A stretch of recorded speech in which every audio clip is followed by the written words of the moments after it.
Et salut tout le monde, c'est Lutin Magique 24042. Aujourd'hui on se retrouve pour une nouvelle vidéo. Sur ce coup-là, aucune originalité. Et je crois que c'est déjà fait cette blague. Maintenant que je viens de la faire, je crois bien l'avoir déjà faite dans une ancienne vidéo. Ça va faire un bout de temps, mais je crois bien l'avoir déjà faite.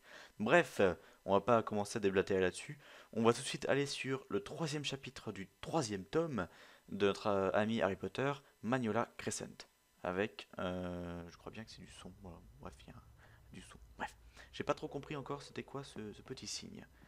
On vous lit le texte, enfin je vous lis, hein, ouais, en fait je suis pas tout seul dans ma tête. Et ensuite on va commencer à parler du chapitre, tout ça, ça va être cool, fort intéressant. Magnola Crescent. Harry scruta les ténèbres de l'allée. Si seulement ce qu'il observait avait bougé, il aurait su de quoi il s'agissait. Un chat errant ou autre chose.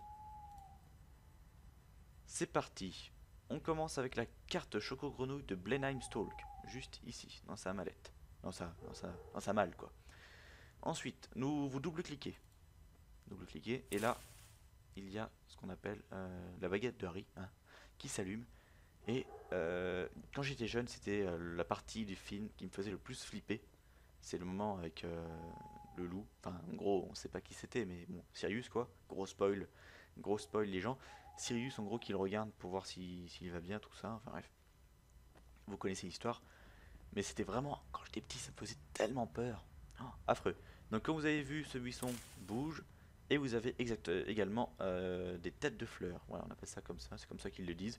Dans ces plantes suspendues que vous pouvez prendre juste ici. Ici même, vous pouvez prendre des têtes de fleurs. Et je crois bien qu'il y a eu un petit bug, parce qu'à un moment j'ai bougé je sais pas, ma souris de ce côté. Et ça a mis le 100% d'un seul coup. Donc je pense que c'est un bug, ou en tout cas bon, ça a mis du temps. Donc, si je vois que au bout d'un moment ma jauge n'est pas à 100%, je mettrai une notation, hein. C'est pas la première fois que ça m'arrive. C'est pas la première fois que Pottermore bug. Mais voilà, je mettrai une petite annotation. Et surtout pour ce chapitre. Et oui, plutôt simple, court, mais on aime bien. C'est toujours un peu flippant, hein, d'avoir juste les yeux blancs comme ça qui s'illuminent. Ça fait toujours un peu flipper. Et je trouve que les murs sont un peu chelous.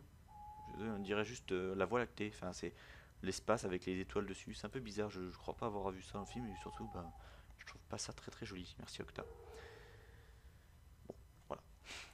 Allez, moi je vous dis à la prochaine. D'ici là, portez-vous bien. Faites attention aux loups. Et abonnez-vous. Hein, je le dis pas souvent, mais abonnez-vous. Allez, on se retrouve pour le Magicopus. Salut. Ciao.